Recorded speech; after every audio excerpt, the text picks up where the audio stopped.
Well, I'd like everybody to know this part of Jewish history because it was cataclysmic. And before the Holocaust, it could be argued that it was post biblical times the most awful catastrophe for the Jews.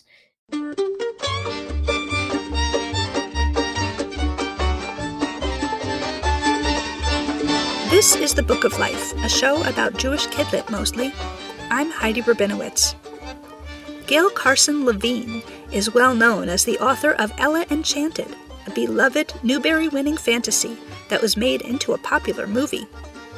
Among her 20-odd books are a couple of Jewish stories based on her own family's history, Dave at Night, that came out in 1999, and her new book, A Ceiling Made of Eggshells. I hope you'll be as thrilled as I was to get to hear from the iconic Gail Carson Levine.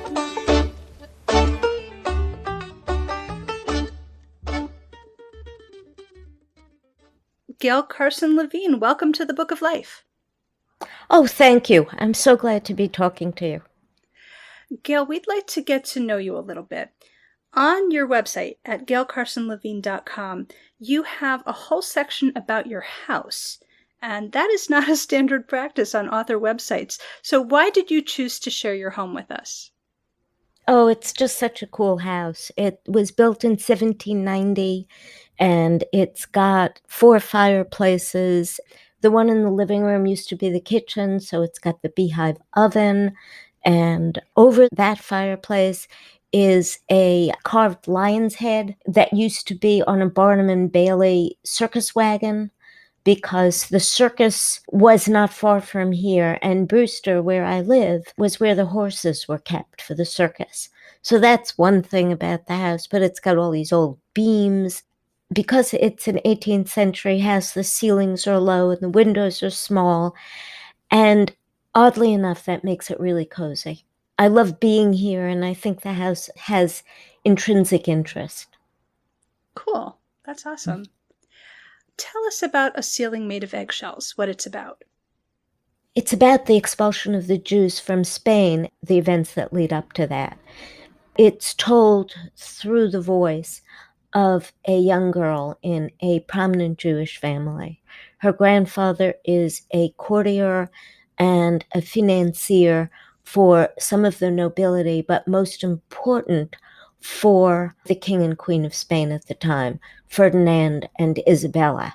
And so she, because she goes with her grandfather, she gets to witness a lot of the events. So, for example, she goes to Malaga when it falls and sees the treatment of prisoners of war and sees how inhumane it is.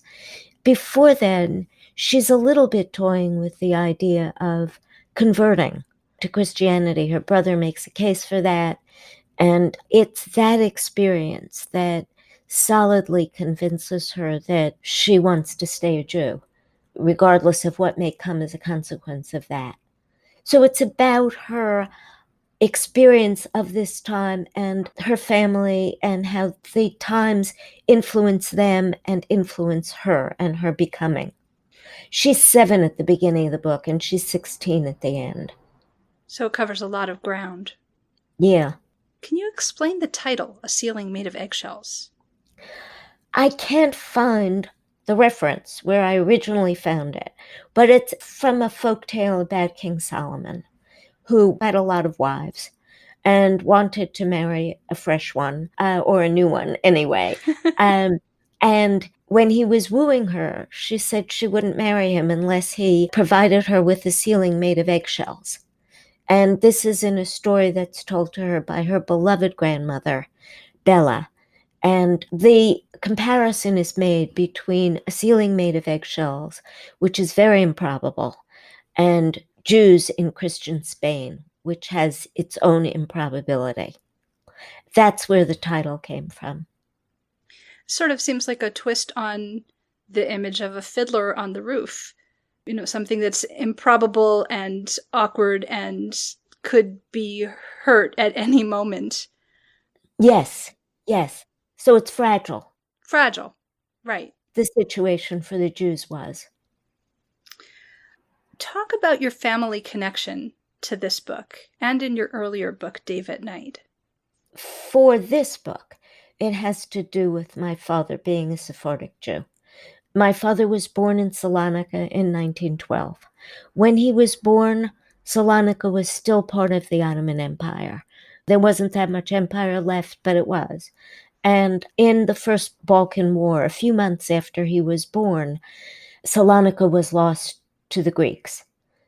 My father's family was in Salonika for 350 years, maybe. Wow. My father's first language was Spanish. He didn't keep it. When he came to this country, both his parents had died, and he was put in an orphanage. And that's the subject of my first historical novel, Dave at Night. My father grew up in an orphanage, and it must have been very bad because he would never talk about it. So after he died, and I was missing him, I decided to make up his childhood. And that was that book. And these two books, I think, are probably the most important books to me because of that family connection. And it's not uncommon among Sephardic Jews to continue to feel that connection to Spain. Jews were thrown out of a lot of places, but that's a connection that continues that I'm not sure why, but I've always felt it. So Dave at Night and Sailing Made of Eggshells have a direct connection to your family. Is there any hidden family connection in your fantasy books like Ella Enchanted? Oh, gee. Yeah, in not a great way. Hattie is my Aunt Harriet. Hattie is one of the evil stepsisters, and I did not like my Aunt Harriet. So I turned her into Hattie. My Aunt Harriet was dead by then. So, I couldn't hurt her feelings. And I don't think she'd recognize herself anyway. But she was indirect, and Hattie is indirect. And so there it is. I did it. Okay. Well, good for you. you got her back. Paloma, called Loma in the story, has a very unusual role for a girl at that time in that place. Is it realistic? Did you have to tweak things to give her so much agency? Would it have been possible for a female at the time to live the way that Loma lived? The only way that it seemed to me that it was possible was through that attachment to the grandfather. So after his wife dies, he is very bereft. And Loma has some qualities that he finds very interesting. They're all mathematicians. And that's something from my family. My mother and my father could add long columns of figures without thinking about them in their head. So I brought that in. So they're all money people because they have to be. That's the way that they help the Jewish community, and it's also the way they stay real to the Christians. So that she has this facility with numbers, and she's very bright, is of a lot of interest to her grandfather. And because she's female, he is able to make the connection with his beloved wife. So he attaches her to him. I was looking for a way to give a child of either gender wouldn't have a lot of agency at that time. In fact, an adult didn't. They had agency only because they were so privileged. So they were able to escape a lot of the things that anybody else would have had to do, both within the Jewish community and in the outside Christian world. So I was looking for a way to give her some agency, and the grandfather was the way. But I took pains, at least I hope, to make her not be a 21st century girl. And as an example of that, when she has an idea, she would never think, I had an idea. She always thinks an idea was sent to me by God or by Bella, or when she's apart from her grandfather, by him. It's not hers.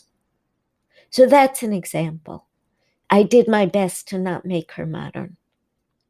I think you really succeeded with that. I've read a lot of historical fiction where it does feel like we're imposing our modern sensibilities on characters of the past because that's how we'd like them to be. But this really didn't feel that way. It did seem like you had gotten into the head and the mindset of a person of the past. Thank you. I'm so glad to hear that.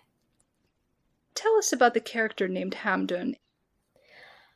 The Muslim population of Spain was much bigger than the Jewish population.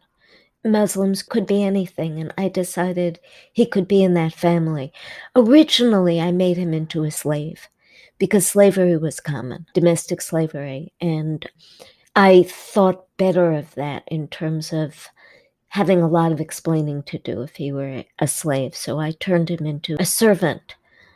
But I felt that Loma needed help. She needed somebody on her side, and he could be there and he could see her with a clarity that nobody else can. The whole family regards her through the prism of their needs, including her grandfather, who loves her very much but is willing to use her. The whole family uses her, and Hamden is the only one who doesn't. Since he is very poor and can't afford to have his own family, he regards that family as his, even though he's Muslim and they're Jewish, and there's a lot that separates them.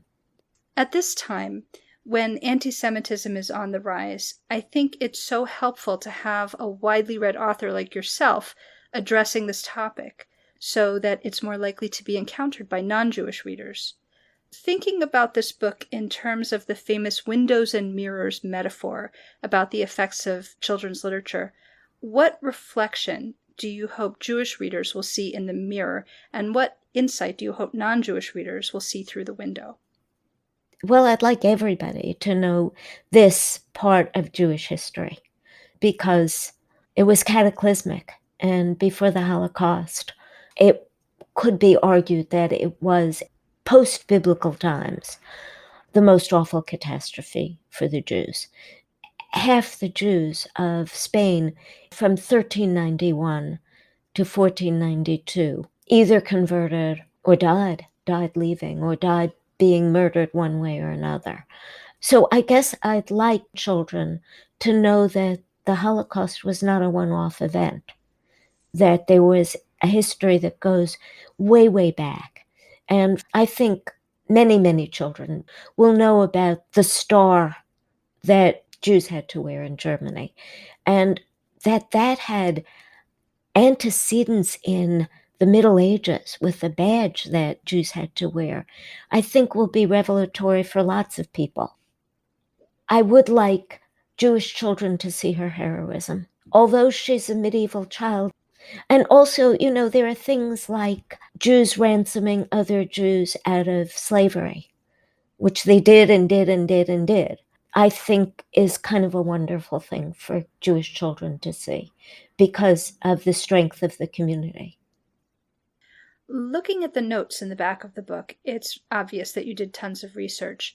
Can you tell us something interesting that you learned that didn't make it into the book? I thought I was going to write more about what it was like to be on a ship. So I did some research on ships, and I found that the whole gambling thing was a big surprise to me. What a crime gambling was considered at the time throughout the Middle Ages. Loma's brother shapes up to be a compulsive gambler. He's not a good character. He doesn't take responsibility for the things that he does, and he sloughs it off on his family, and they become very threatened by him. But the danger would have been less if gambling hadn't been such a crime. And it was a big crime, and yet everybody did it.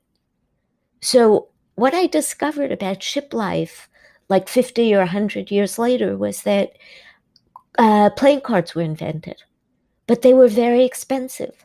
So they would be rented out on ships. So people would play with rented playing cards. And then the person who was renting out the cards wouldn't charge until there was a winner, and the winner would pay out of his winnings. And then the people who were rooting for the winner would also expect a tip out of the winnings. So that was just a little piece of strangeness that I thought was a lot of fun to learn about. So the people rooting for the winner would get a tip from the winner because they thought the rooting had an effect? I don't know. So they'd get resentful about having to tip, but they'd tip. One of the things that makes one feel like one stepped through the looking glass. Wow, weird. Yeah, thank you. That's interesting. I was surprised to find a recipe at the end of the book since it's not exactly a foodie story. Tell us about Sephardic eggs, what they are, how you make them, and your relationship to them. Well, I'd heard about them forever. Since my father was an orphan and grew up in an orphanage, and the orphanage was Ashkenazi, he was divorced from his roots. And my mother was an Ashkenazi Jew. And so the cooking at home was not Sephardic cooking. So I'd always heard about Sephardic eggs, and I'd never tasted them. So I became very curious about them, and I cooked them.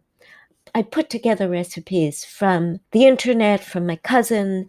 I put in more ingredients than he suggested. After they've hard boiled, you just kind of crack the eggshells, and they're still on, and they continue to boil in this kind of red water because of the red onion skins. And they cook for like 12 hours. They're beautiful. They're like mosaics when you peel them, but they don't have a whole lot of taste. So they're like hard-boiled eggs at the end. I have not tasted my cousin's Sephardic eggs, so I may not have succeeded in making them as good as they can be. The cookbook that all this comes from is from the records of the Spanish Inquisition. They kept copious records, and people would be accused. This would be former Jews who had converted generally out of fear for their lives or in order to stay in Spain. They would be watched by their neighbors for their dietary practices, and they would be accused. And the Inquisition, with its means, which included torture, would take copious notes, and they would give recipes. So the recipes were in the records of the Inquisition. And the authors of those books, both of them scholars, put them together in ways that made them recipes again. So they weren't just ingredients and practices, but they became recipes. And my cousin's mother used that book all the time.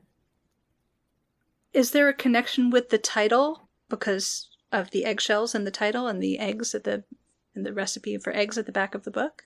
There must be, but I didn't think of it until you said that. Okay. You've written books about writing, and your blog encourages and supports other writers. Obviously, there is a lot to say about this topic, but just very briefly, what writing advice can you share with us right now? I guess there are a couple of things. One is be patient.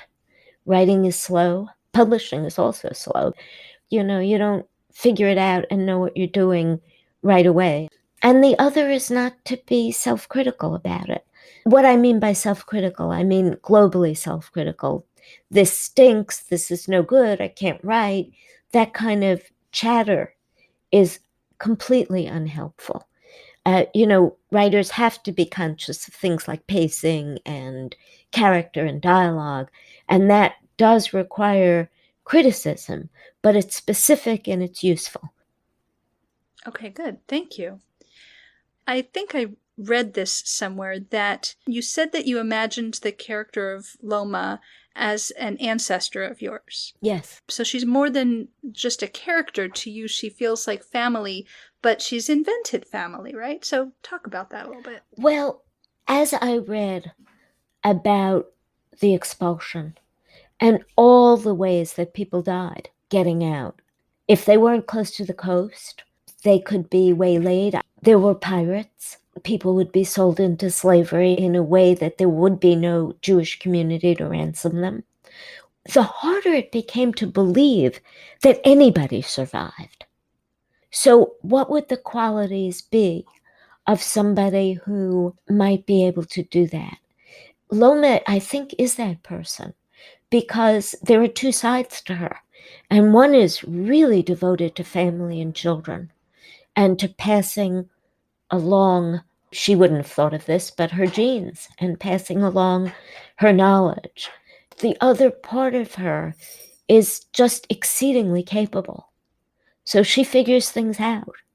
It seems to me that's the kind of ancestor I would have had to have. In everybody's family history, there are people who went through terrible things and managed to survive. And what are the qualities that are needed for that? And going forward, we don't know what we're going to face. What are the qualities that we're going to need to get through? So it's that. She's very important to me. At the end of the story, we get closure, but it's sort of a new beginning for her. She's arrived in a new place. Her family is now safe. Is there any chance that you'll revisit this and tell us what else happens to Loma and her family? Well, the Jews were in Naples for 40 odd years, but then they were forced out of there too. And I would not like to do another departure story. So I don't know. I would like to do something else. Maybe it would be becoming part of Salonika. Okay, cool. It's Tikkun Olam time. This is your opportunity to do a little bit of activism. What action would you like to invite listeners to take to help heal the world? Well, I would love for adults to teach to a child something that they love to do and that they're pretty good at, so that that gets passed along and the child has the experience of learning that. And I would love for the child to pass either the same skill or a different skill to a younger child and have both the experience of learning and then the experience of teaching. I think that would be just great. My mother, she loved culture and she would take me to museums. That love of visual art became very, very important to me and still is, and is associated with really keen pleasure. So that's the thing. It's not curing the world of all its troubles, but it's a thing that we can do. I do it when I teach writing. Wonderful. Yeah, every little bit helps. You don't have to cure cancer, just do what you can. Is there anything you'd like to talk about that I haven't thought to ask you? Well, yeah, sure. 200 years earlier, in Spain, and before that, was the golden age of Hebrew poetry and Jewish poetry and also Arabic poetry. I used the Penguin Book of Hebrew Verse for the poems that are in A Ceiling Made of Eggshells. And I am also a poet. So I studied poetry. I have a poetry collection for adults. So I read about the poems, and the translations in that book are in prose. So I adapted some of them and turned them back into poetry and looked at some of the techniques that were used at the time in those poems and used some of them. There's an acrostic, there are rhyme schemes that I used. So I'd like to point that out because I love poetry and I loved putting them in. Thank you for pointing that out. What are you working on next? Way different. I'm telling the Trojan War as a fantasy book, and I'm making it not a tragedy. Oh, nice. So I'm having fun with it. That's great. Where can listeners find you online? Well, my website is gailcarsonlevine.com. They'll see my guest book so they can write to me, and also my blog, where there's a lot of writing discussion and advice, and I love my blog, so I would love to be visited. They can follow me on Instagram at Gail Carson Levine. Gail Carson Levine, thanks so much for speaking with us. Oh, thank you. This was great. You had great questions. Oh, thanks. Too Jewish? Too queer? Never. There's a lot of parallels between the queer and Jewish communities. I know because I'm both queer and Jewish. Both identities have been journeys of discovery, acceptance, and ultimately pride. I'm Lee Wind, I'm an author, and I'm the blogger behind I'm Here, I'm Queer, What the Hell Do I Read? I'll be joining you soon on the next Book of Life podcast. Kidlit speaks to shame, identity, and hopefully the empowerment of all young people. Queer kids, Jewish kids, and everyone else too. This is dedicated to them. and the kid inside you, too.